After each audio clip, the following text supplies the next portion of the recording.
I am with Dominic Steele, who is the pastor of Village Church in Sydney. Say hello to us, Dominic. Hey, Glenn, it's nice to be on your show. I've always been a fan of yours.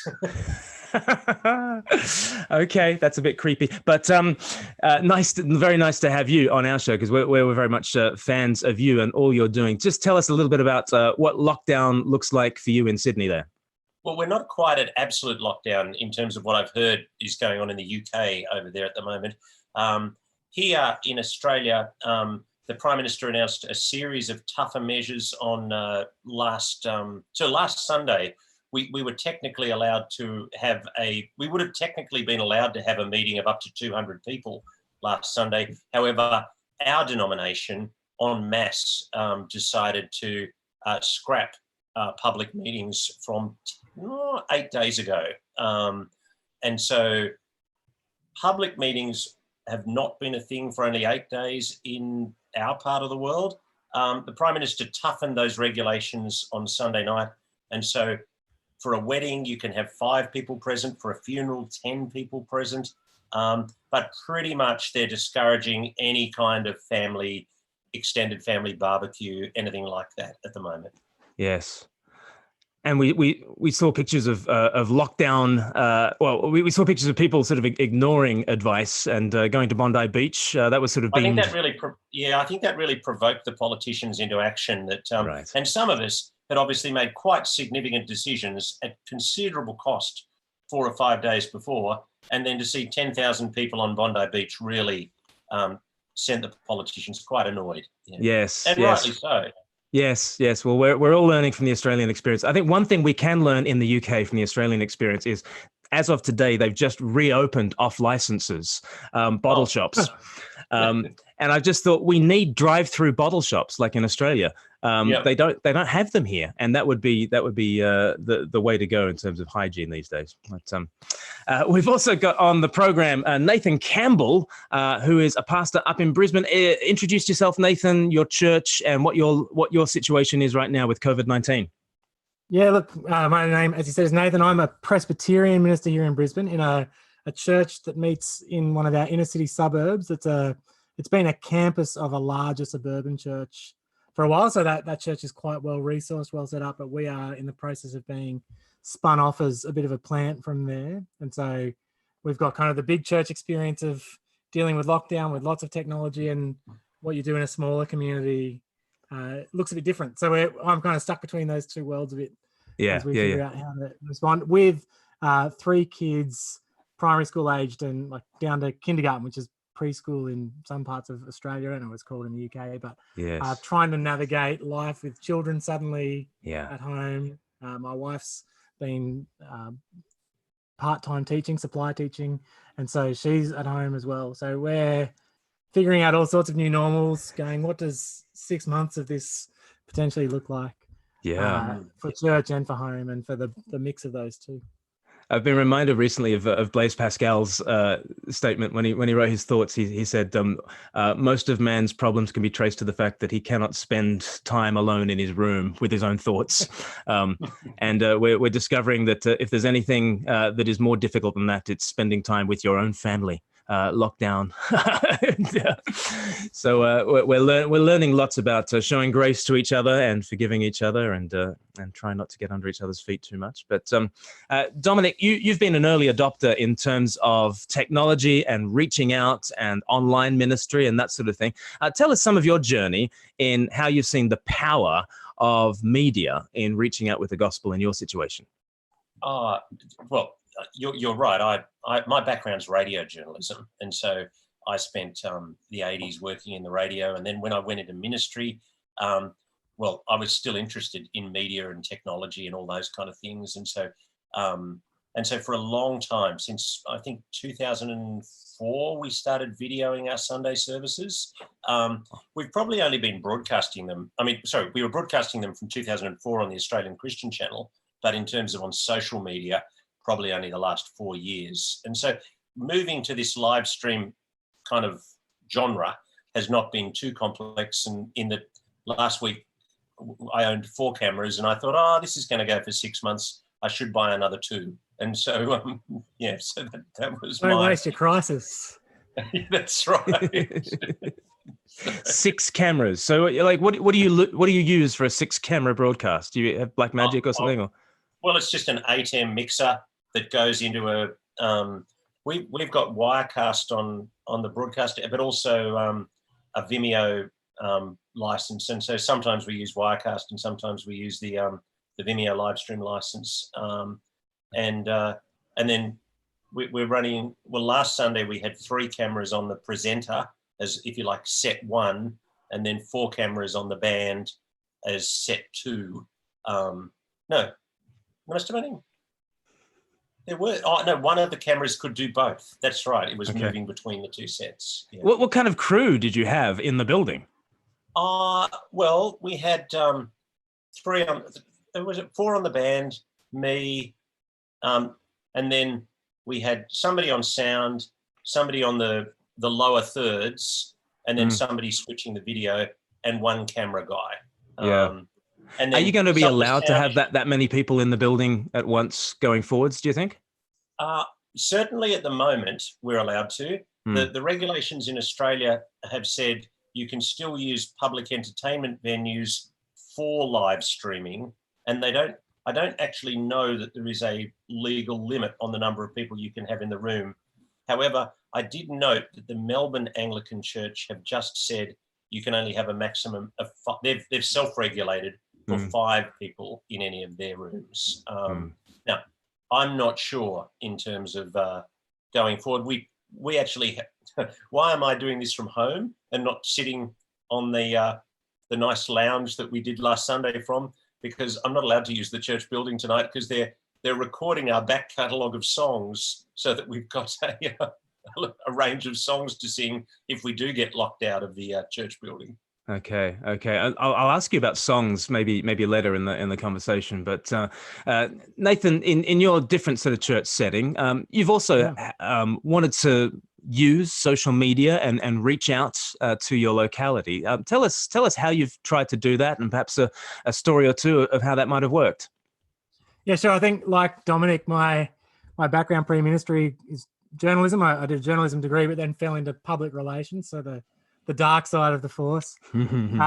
And as I kind of started training for ministry, was trying to figure out how to use those skills and that experience to promote Jesus. And I've also had a pretty keen interest in technology and I guess particularly the internet. I kicked off a blog back when blogging was a thing that people did. Wasn't that great? Those were great days. And I'm whatever the opposite of an early adopter is, the person who clings to something once everybody else has moved to podcasting and podcasting. A stubborn mule. Okay. I'm still blogging, and we've tried to use all sorts of social media as a church to reach people. We had a media team for a while producing videos, a bit like the Speak Life videos, trying to make content that might get shared, which meant we had a team of people who were pretty thoughtful about technology and about media. And so jumping into video stuff's been quite easy, but figuring out how you spin that off into conversations and how you move from online to offline, so that the gospel's being embedded in relationships. So kind of taking the model of the incarnation from kind of word to flesh. That's been, I guess, my particular interest. So figuring out, as people engage with things online, how you use that engagement to create a conversation and create opportunities. And that's probably been the most effective. We've had great partnerships with other churches around the country where we've sent packages of talks and series with graphics and all sorts of stuff out to places with no minister. So there's a bit of kind of experience in that sphere for our church.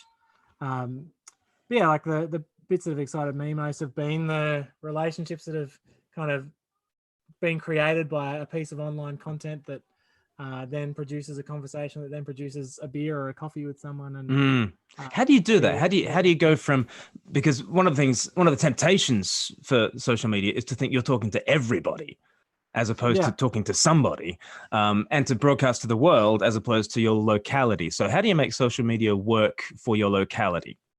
Yeah, so I mean, there's one particular story where we had some pretty targeted Facebook ads for our Easter services a few years ago, where we just got we must have got the recipe right because we annoyed some people. So there's just this stream of people trolling our ads, going, "Why is this in my feed?" And I don't know. I'm a bit of a sucker for that sort of thing. I love actually feeding the trolls, and so does the algorithm. Yeah, there is a human somewhere behind this keyboard. I wonder if you can get under their guard. Like something's prompted them to write something. And so if you can get the recipe right, that it's going out to people and annoying them enough that they don't just ignore it or hide it, but respond, engage. then you've got them hooked. So yeah, there's a particular story around that Easter. A friend of mine now, a guy named Steve, who was commenting because he said in his first response, "Why is this in my feed? I'm done with Christianity. Thank the gods."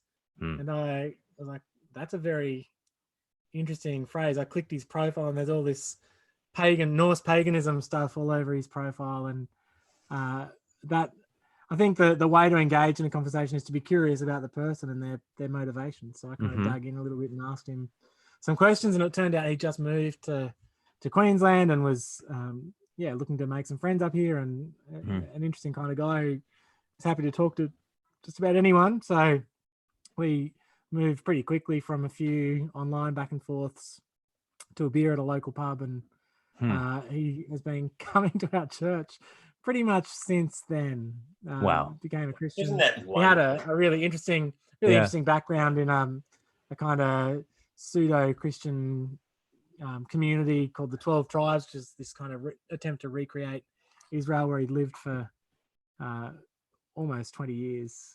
So he knows Greek and Hebrew, self-taught. So he's a very interesting guy, very, very smart, and it's been a real pleasure. And that's a kind of picture for me. The ideal of using the internet is converting it into real relationships with people, and there's the potential to do that. I love that. I love the curiosity that you had. Who's the person behind this avatar? And let's ask some questions back. Yeah. Have you had some good experience like that, Dominic, in terms of reaching out and connecting that to face-to-face? In all sorts of ways. I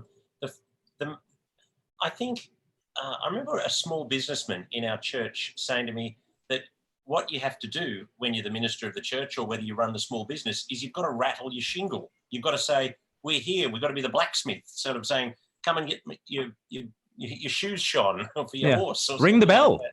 That's what the bell was for. Yeah. And yet, really, the way we ring the bell in this day and age is on social media. Do you know? And so, hardly anybody would come to our church without having checked us out online first. And so, somebody who came to our church, probably 2 weeks before the doors closed, they said they'd listened to 3 or 4 talks before they came to church to check us out. And there's all sorts of things about checking out the website, their first impression of us. Is it friendly?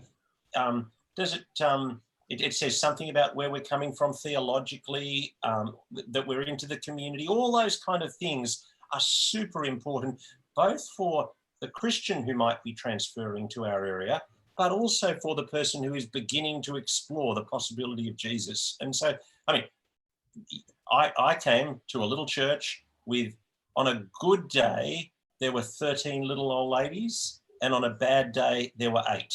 And so on my watch, it's changed, and the average age has dropped by 40 years and all sorts of things like that.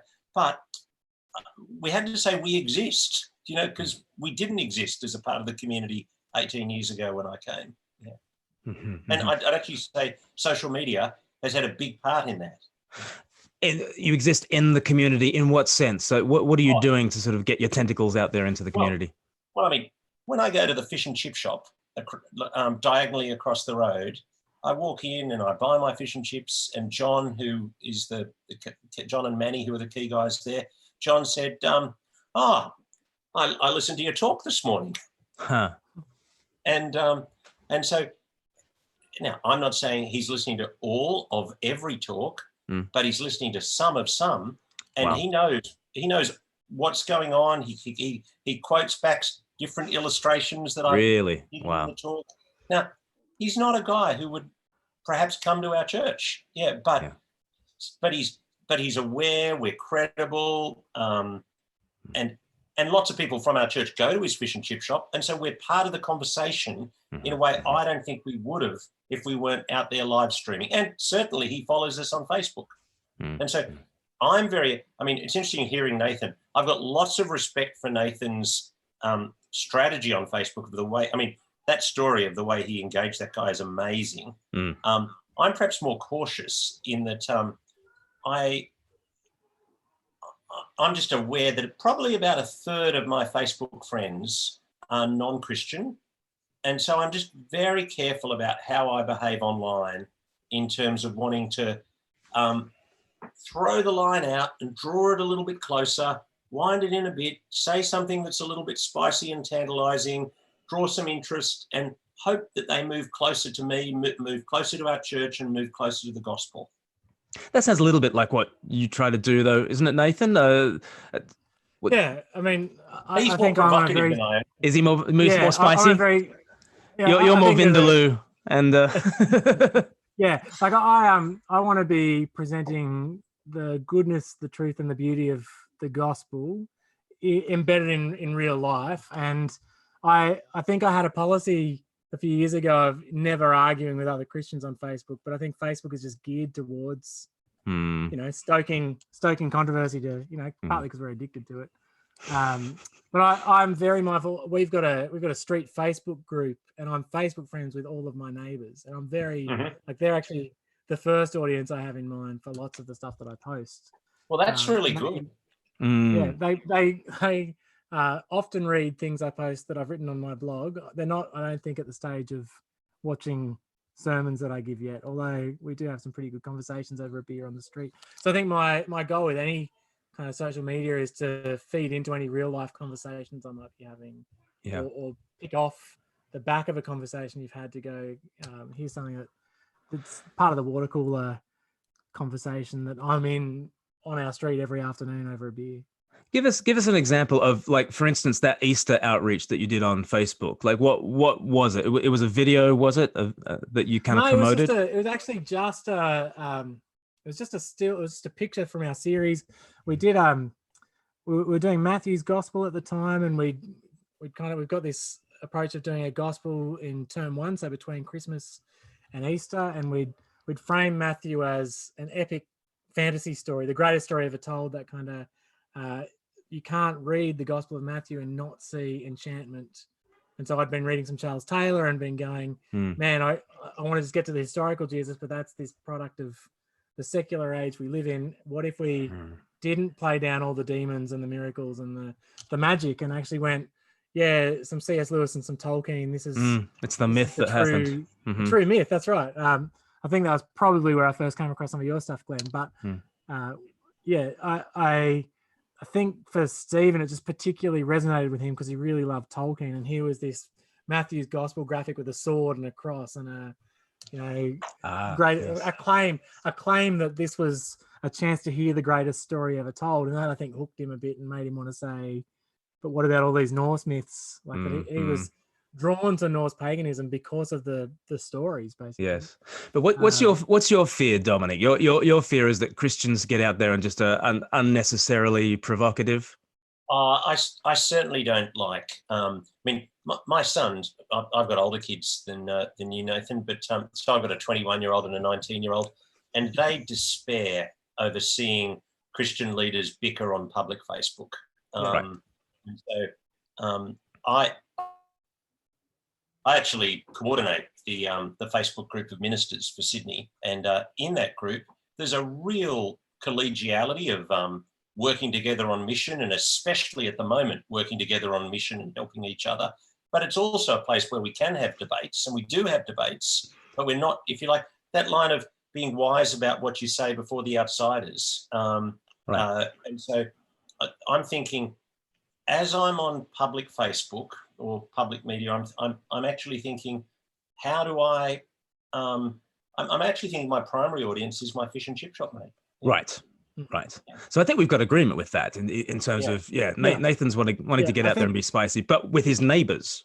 I also think often the debates I am engaging with other Christians are bits where I want to create some. There's more than one view of this. So the Israel Folau stuff was a Yes. prime example of this. Yes.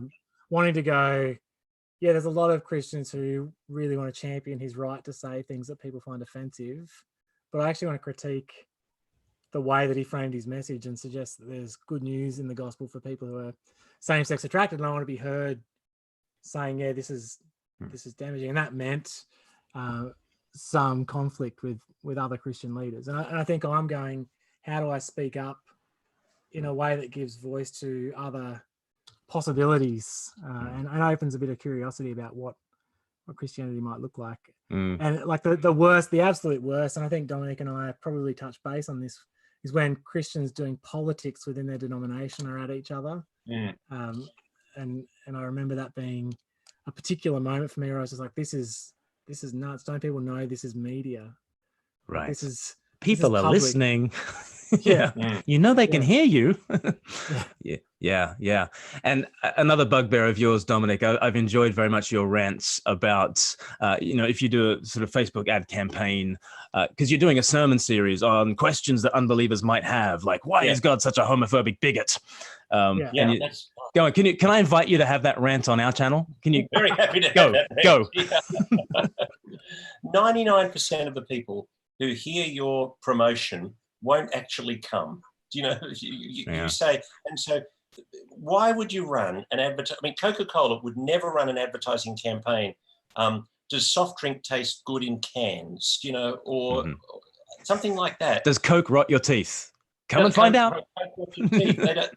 Because they might be able to present a 30-minute really good argument and then do question times when you come to the presentation, but most people aren't going to come to the presentation. And so what you've done for most people is introduced an apologetic issue or a blocker for them to make that step when they didn't have that blocker before. Yeah, that's a good point, Glenn. Another reason why I won't become a Christian. Thanks for telling me that. I hadn't thought of that extra reason until you just told me now. And I just see it all over the place, run by peers of mine, and I think it is complete madness. Let's leave it to the non-Christians to attack Christianity. We can actually speak positively about Christ. Yeah, I wonder. I'm happy to give that rant anywhere. Yeah, thank you. Thank you. So this is one area where we actually did a series on big questions, and then Dominic rang to say, how'd you do this series? And we'd framed it all that way. And even in our conversation about the series they were about to embark on, Dominic had a little bit of that rant. So I think it's compelling. Did you have a good experience of it though, Nathan? It's fascinating. We've run that series twice now, and we had a really great experience with it 8 years ago. But this time round, it just felt like we had a harder time getting questions from people. So the last time I did this big campaign, postcards, website, submit your question, and got stacks. This time it was like pulling teeth. I think it is a bit of what Dominic's observing. People actually aren't asking these questions because they've moved past the need to ask questions about the gospel at all in their mind. So it requires a different way of. Although it may actually be changing. I think I'm going to have a yarn with Sam Chan about this next week. I think that what's happened with this COVID-19 is going to be a bigger shift in the zeitgeist than we saw with September 11. This is the first time in our generation that we've felt frightened about something. And there's a real chance that many of us are going to know people who died. And so I think the whole issue of how we approach evangelism is going to totally change over the next 6 months. Tell me how. I don't know yet. Yeah. I've got a couple of. If you think about September 11, we were totally moving along in the culture on relativism towards September as we headed into September 11, and then from that moment on, somebody was prepared to say, no, there is a belief that's wrong. It's wrong to fly planes into buildings. Whoever holds that view is wrong. Do you know? Now, there's a change in the, and then we were actually able to have a debate in some way or another about right and wrong that we weren't able to have before. Now, I think we have been living as if we will live forever. And It just, the whole, and we've been living as if I'm always going to be wealthy. I mean, so the people around me live in expensive houses and I live in an expensive house, and it's very comfortable and it's a nice part of the city. And I'm talking to you from about 1 kilometre from Sydney Harbour. You know, and in fact, 2 hours ago, my wife and I went for a walk along Sydney Harbour and ate ice cream together. Do you know, now, I mean, that's a very nice life. You're gloating now, Dominic. You're gloating. That's not social distancing, Dominic. That's But our superannuation is going through the floor. Our investment property, the person living next door has lost their job. Other people in our church have lost their job. All over I mean, our church budgets crashed. We've lost all our higher income. We'd written it down for 50 grand of newcomer giving this year, and pretty much I can't see that we're going to get that, you know. And so how are we all, and our story as a church is tiny compared to all the businesses of my peers. And so our Bible study group this week, where all of them are senior executives, and they're going, wow, this is, I don't know if my tunnel project is going to get shut down. They're building, one of them is building a tunnel, and another one is overseeing the students that come into a university, and how do we do exams? Everybody is in chaos, and everybody having lived as a self-sufficient, autonomous person, totally in control of is suddenly started to think, oh, maybe I haven't got it. I haven't worked out what the answer is, Glenn, but I know the questions are changing. Yeah. Well, the foundations are being revealed. That's what storms do. They reveal when you're building on sand. And health and wealth have been the two great, false foundations that we've had, false gods, false senses of security, and they're both utterly stripped away by this. So how we point people to the rock, I'm not quite sure, but the storm is doing its job in terms of revealing the sand, I guess. Nathan, how do you think evangelistic questions, apologetic questions might change in the light of a plague, a pestilence? Yeah, it's fascinating because I think it's also, there's the storm part, there's where you're putting a security, but there's also the sudden isolation for 6 months, potentially a lot more time on your hands to think, a lot more going a bit stir crazy and wondering where to turn for answers. And I'm kind of hopeful this will convince us that social media is not a great place to turn for substantial stuff, and that we might move beyond just the present moment and have to do some deeper thinking, some more long-term thinking. I think there's been little seeds, little buds around of this kind of, I think Dominic's right about the wave of relativism, but also the death of narrative, or the death of meta-narrative that happened with postmodernity, and this kind of swing back to, and we see that with, say, Jordan Peterson and his popularity, this idea that we need a story to connect to, and we've got one, and I wonder if that's part of the rock thing. We've got one that gives you an anchor in this kind of storm.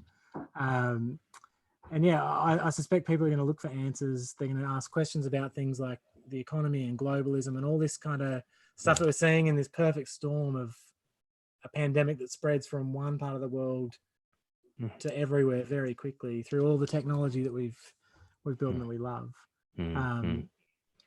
Yeah, so I think there will be very different questions, and I think there'll be very human questions in the face of death and suffering, and also the things we thought were part of our day-to-day life, the technology that we've depended on, is not going to cut it. So I think there'll be good opportunities to offer positive, alternative visions of life and a better story. So I think, go on, Dominic. I think that this moment is, for all of our churches, a crisis moment for all those financial reasons, and we can't meet. But I think it's actually the biggest opportunity of our lifetime for gospel preaching. Do you know? I think, I don't quite know how it's going to look, but the trajectory that we as a Western society was on was not good, and they weren't listening to us. And this big disruptor might actually completely change things around under the sovereign hand of God. Yeah. It becomes very. Excited. Go on, Nathan. I'm excited. I was going to say, I wrote a thing the other day because I've been pretty convinced by Charles Taylor's secular age thing, and particularly the idea that modern culture is haunted by what it's lost when it's kind of pushed God from the picture. Right. And I think you feel that haunting more in a situation like, what have we lost when we've just pushed God out of public life, out of our lives. So I actually, the first thing I sat down to write this week was, here's a guide for how to pray for people stuck at home who haven't tried prayer for a while, or haven't tried it before. Because I think in the darkness, we're going, who do I turn to? What do I turn to? If we can just be here saying, try this, give prayer a go. Right. And Give people some equipment that they've kind of. Well, that's actually where social media church could play a part in that. I mean, somebody who's drifting around and comes across your church live stream is more likely to check it out in this moment than in any other time. Yeah, right now we're putting together some webinars. So on the Monday, Wednesday, Friday of Holy Week, so we'll finish up on Good Friday. We're going to do 3 webinars, and I'm very much hoping I get a professor of clinical psychiatry and another church pastor, and we're going to talk about how to pray for beginners in a time of crisis, how to face anxiety. And we've got to figure out how to phrase the third one, but how to face your fragility. Really, we want to talk about death, facing your mortality, really.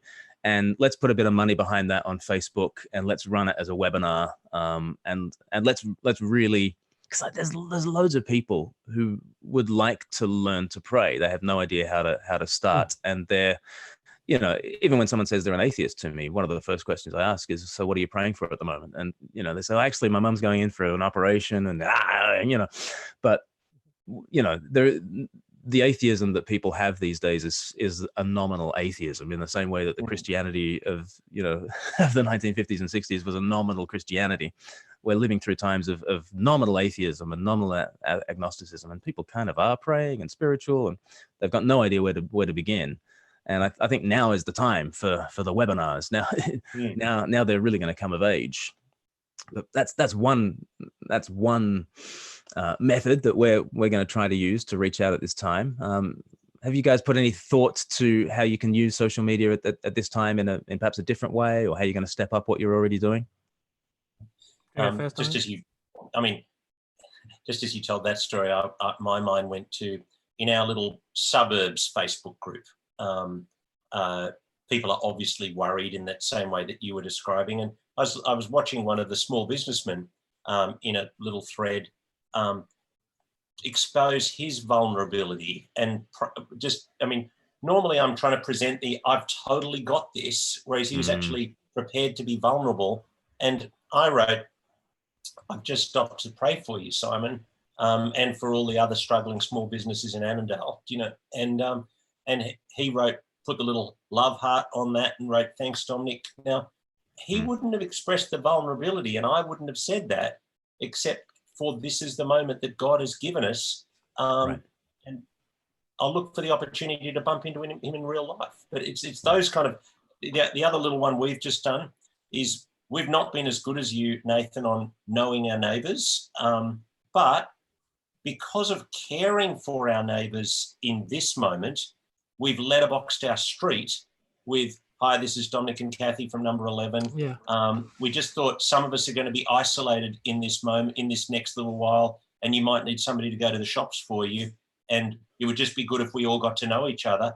And our little street has gone wild with excitement at that little group of introducing each other and are going to care for each other. Now, I haven't got to this yet, but when I share in 3 weeks' time on Good Friday morning our church's live stream into that group, I think they'll all watch it, and so I'm going to be able to have a little presence in that group in 3. So I'm not just, there's care, but there's also building relationship in the future. And then we're trying to become, we've got all these social structures in the society, but they're not going to cope in this season. And so we're trying to become known, and we want to do this because it's the right thing to do, but we also want to be known as the place in Annandale where people care, i.e. our church, And so, so for really the first time since I've been a pastor, there's in our part of the city, which is a wealthy area part of the city, there's actually going to need to be a ministry of care. Yeah.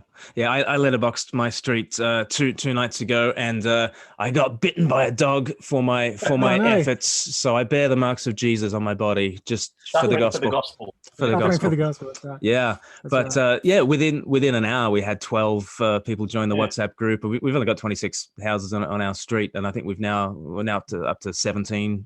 Of them have joined the WhatsApp group, and it's buzzing, and it's in the context of need. It's in the context of what can help. Which I think to circle back to your rant earlier, Dominic, about the apologetic series where you say, why is God a homophobic, misogynistic bigot, blah blah blah. Though if you invite somebody to that, they come for a fight. But if you invite somebody to hope in the darkness, anxiety, how to deal with anxiety at a time of crisis. People come for help. There's a huge difference preaching to someone who's come for a fight and preaching to someone who's come for help. So that's one thing that this has done. Yeah.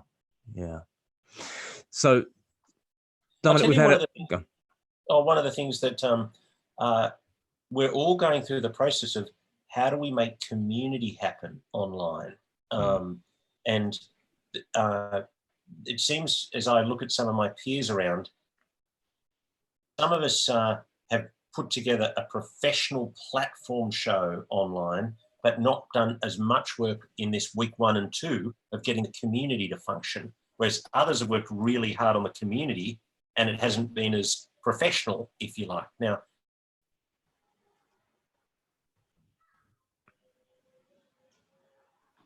community and then breaking into new communities seems to be the moment. This seems to be the big issue that we need to have as pastors ahead of us. Yeah.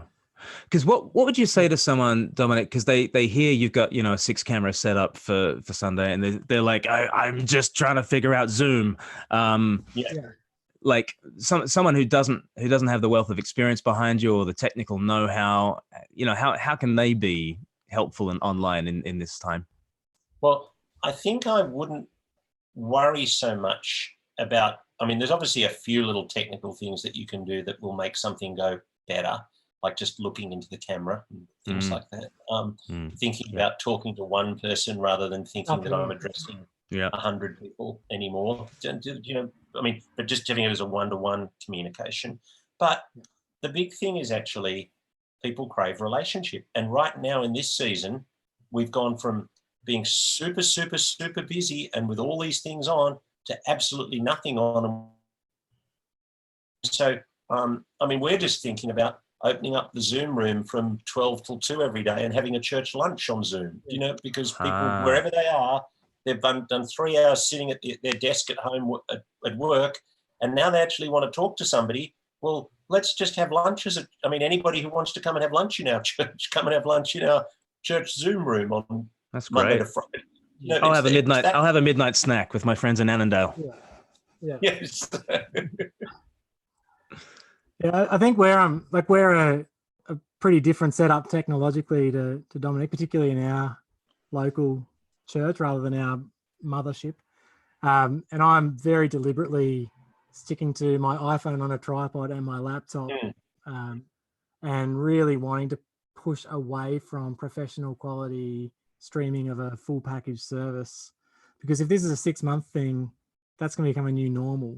And the thing I want to push hardest against. So I think this is going to be massively disruptive for church. It's going to be the Uber moment or the Airbnb moment for church. And if we just embrace technology and great production values without thinking about it, and people discover how good it is to watch church from bed in your pajamas, which was my just watching people's social media feeds of here I am at church on Sunday, people in their beds. I'm really worried that we haven't thought hard about the ecological impact of jumping straight to live stream professional broadcasts of church. And so we've really pushed for community and for our small groups to own a lot of whatever this next period looks like. And I saw someone posted some quotes from the Trellis and the Vine yesterday on Facebook. Have you seen it, Dominic? They're hypothetical about a pandemic that shuts your church for 18 months. Like, that's I forgot pathetic. that. It's the last chapter of Trellis on the Vine. Trellis on the Vine. The very last, the last paragraphs. Yeah. So, and he so says, what do you? if you actually got into a relationship, you wouldn't want to go back. Yeah. You go, Nathan. So what do you want to establish as your new normal beyond this 6-month period? And so I'm really keen for it to be really leaning into the priesthood of all believers and into our church being a church of small groups that care for each other, and not just while I believe in preaching being authoritative and even the word of God, having that as part of a mix, not just the only thing people are getting as church for some time. No, So I'm completely with you. I'm completely with you on that, Nathan. And so for us, where we've got lots of tight small groups across the church, we're really working at having them all meet in the online conversation on the weeknight, and then meet for pre-church chat on Sunday morning, to watch it in real time on Sunday morning, and then talk again in their then debrief with some questions to chat about afterwards, so that we've got to work at maintaining the relationship. Now, I was pretty excited. Well, not excited, it's not the right word, but one of our groups that had been meeting on Monday night, because they were so busy with other stuff on Wednesday and Thursday nights, have moved their meeting to Wednesday night, because they figure, well, we're talking to each other on Sunday morning and we've got nothing else on in our week anymore. And so, well, we might as well meet on Wednesday. So we're spreading out our interactions, which that's so smart, recognizing this change, but pursuing deeper their relationship with each other. They're having to make intentional decisions to be part of the vine, and whereas they could be just drift along consumer Christians before, whereas now they're going to have to choose. Yeah, and I think people are going to be so bored that they're just going to choose a whole lot more than they might have otherwise chosen in terms of social connection. And so I'm kind of wanting to use Zoom for daily public prayer meetings of a sort. So just posting on Facebook, hey, having a hangout, come along. Posting to our church Facebook group, hey, if you're at a loose end, join in, and we'll pray together. And as people come in who are coming in because they want some connection, we'll offer to sorry if people are watching this and this is giving away the bit of a bait and switch, but we'll offer prayer for people who want to join and taste our community. And like I think Zoom is a fantastic piece of technology. I think one of the things I became convinced of through college was kind of Marshall McLuhan's "The media is the message" idea and the ecological impact of technology. And so I want to be careful not to just fully... You keep saying ecological impact of technology. What do you mean by that? Yeah. Well, so McLuhan's big thing was you bring a new piece of, and Neil Postman was a kind of follower of McLuhan. You drop a new piece of technology into your environment, and you just don't pick it up and it just becomes part of your life. You pick it up and it changes you. And so you look at the impact of social media or iPhones on our brains, on our way of processing the world, on our anxiety, and that's an ecological impact of this thing being dropped into the mix. And he said this thing: the person who says that technology is neutral is an idiot. Like, technology always has an impact on our lives. C.S. Lewis wrote about the car annihilating space. Suddenly, you weren't limited to your village on a Sunday. You could drive to the beach and not go to church, and you could suddenly drive to 3 other churches, and so people thought you might be at another church when you weren't at your local one.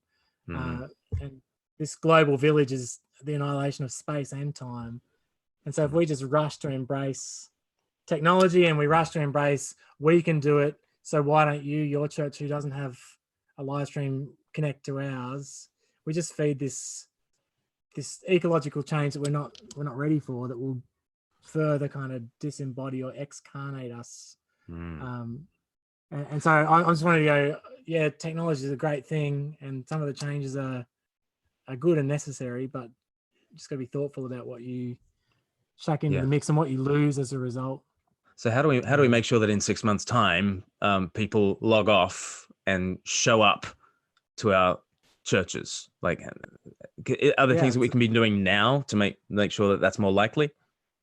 Well, I mean, I don't know, Dominic not have answers here, but I think people are profoundly going to miss human connection and touch and being embodied, and we just got to keep speaking to that reality and grieving that loss as part of what we do. So keep on saying this is not an ideal this is a loss of something human, and just be talking and planning for when we are able to emerge from our bunkers, and not making it too convenient, not making it frictionless. Like, I don't want church online to feel like a much easier and better option, the equivalent of getting an Uber rather than a cab, or an Airbnb rather than a hotel. So making it a bit messy. I'm a little torn there. I do want the first time check us out experience to be as smooth and accessible as possible. And so I'm expecting that from this, not just our church, but lots of churches will get better. I mean, it's clearly happening. We're all getting better at technology in this moment, you know, and some of us from a long way back, but we're all getting better at that. And as a result, more people are going to hear the word in one way or another.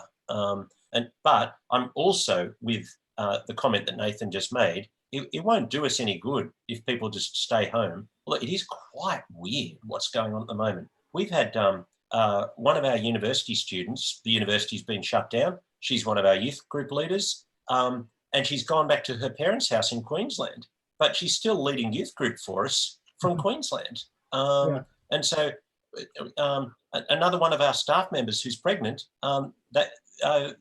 they've moved up, or she told me today, we're moving up to the north coast of New South Wales, but I'm still going to be able to do my job for you, Dominic, because I can do it just as well from a home on the north coast of the state as I can from in Sydney. Now, that's just a total change from being the person who made coffee at the playgroup. Do you know? The whole game's changed. I think the other thing we're grappling with is there's a difference between social media and broadcast media. And so I'm of a generation that, as I was doing my journalism training, was going, the internet's going to massively change what journalism looks like. And I think we've seen that. But the social media thing tends to, like, look at Glenn with his iPhone headphones in, talking through a computer, producing content for social media. It's a very different model to 6 cameras, broadcast quality. And so there's a place for that.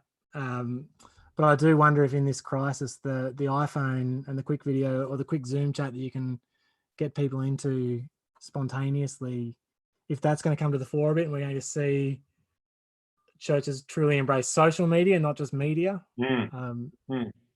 Yeah. We've had a question on Top Chat from Tom Melbourne, who lives in the Blue Mountains, west of Sydney. He says, for Dominic, will you stay live on Sundays if Sydney siders are locked down more tightly than at present? I'm going to try to.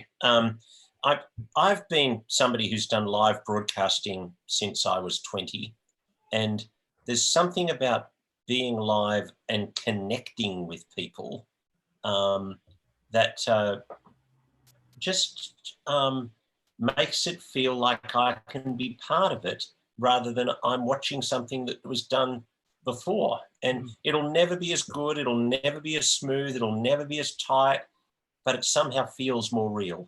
And so I'm going to try and live by the seat of my pants. And if I can, I mean, if we can do it, I'm going to keep trying to. Yeah. Okay.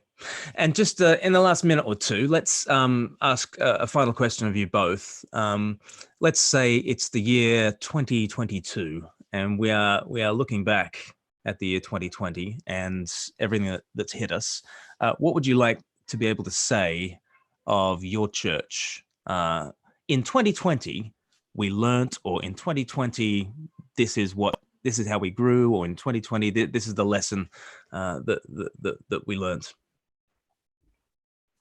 Who's going to go first? I can go first.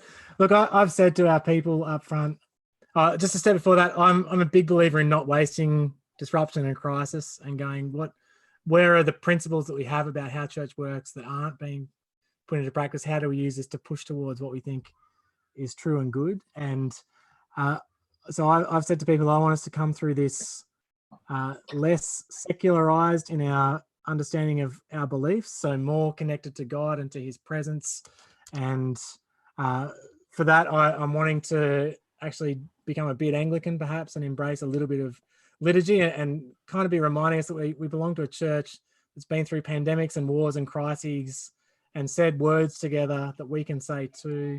And so draw us closer to the presence of God and the idea of his universal church and his plans that have been being worked out since before the creation of the world. And so that will be a case of investing in discipleship and in some spiritual disciplines.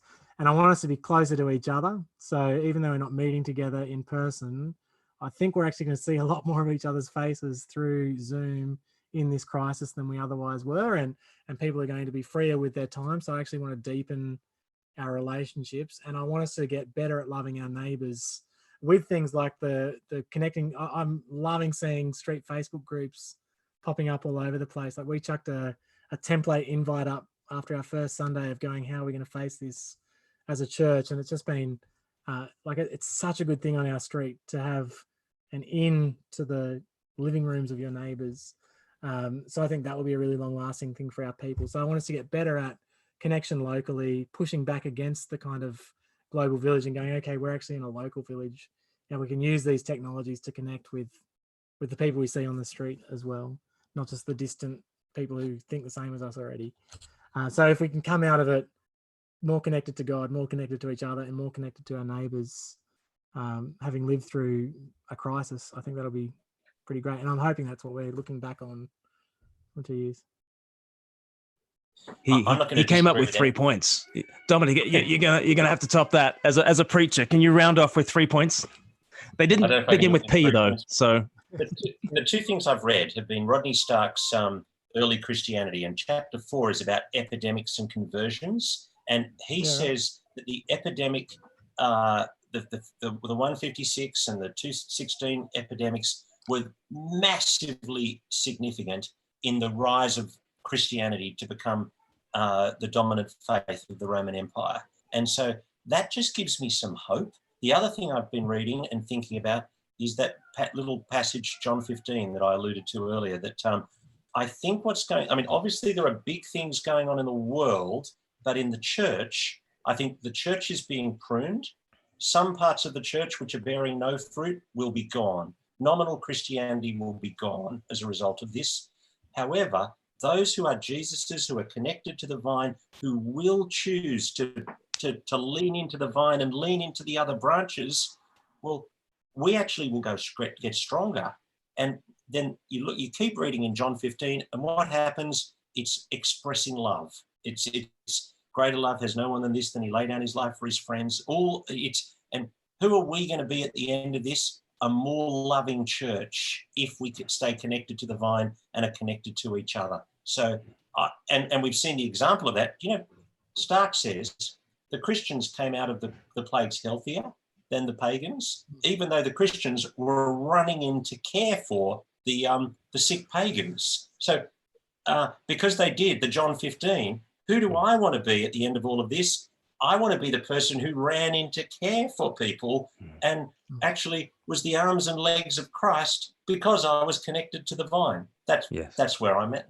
Yeah. And he quotes Bishop Dionysius, where he talks about how because they ran into the pandemic, they took the death of the others onto themselves that they might bring life to others. I mean, how Christ-like is that? And yet, their communities, survived better than others because although their infection rate was higher, actually their survival rate was better because they cared for one another. They experienced death and resurrection, and it was a massive part of the gospel going forwards. So, lessons. So I want everyone in my church to read that chapter. I want everyone in our church to read that chapter and then see that we can live it and go and do it. Yeah. No, absolutely. Dominic Steele and Nathan Campbell, thank you so much for joining us. I've put in the description box of the YouTube video your Facebook links. Would that be a good place for people to check out? Facebook.com/Village Church Sydney to catch up with Dominic and all that he does. And then Facebook.com/Living Church AU to check out Nathan Campbell's church up there in Queensland. But Dominic and Nathan, thank you so much for joining us. And yeah, I've learnt loads from your wisdom, and may we continue to bless one another as we figure our way out of this crisis. But thanks so much, and God bless you both. Thanks, Glenn. Thanks, Dominic.